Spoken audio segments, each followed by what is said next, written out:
หลวงเวียงจันทน์ตั้งอยู่บ้านธาตุหลวงเมืองไสเสถานครหลวงเวียงจันทน์เป็นปูชนียสถานบูหารอันเป็นเอกลักษณ์ของประเทศลาวและเป็นมิ่งขวัญของปวงชนลาวทั้งชาติเจ้าศรีสว่างวงศ์ได้นำพาประชาชน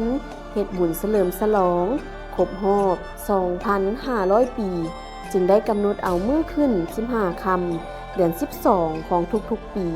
เป็นมื้อเฉลิมฉลองบุญธาตุหลวงตั้งแต่นั้นมา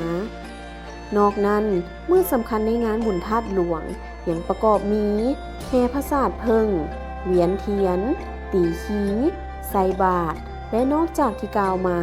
ยังมีกิจกรรมวางแสดงสินค้าประเพณีลาวมีการแสดงศิลปะวรรณคดีมีการสูตรปาริตะมงคลและจูดบั้งไฟบูชาพระธาตุหลวงอีกด้วยและมื้อนี้ก็เป็นมื้อสุดท้ายของงานบุญสับทวีของพวกเรา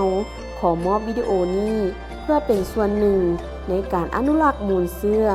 ร่วมส่งเสริมบุญประเพณีอันดีงามของชาติลาวเฮาไว้เคียงคู่กับคนลาวตลอดไป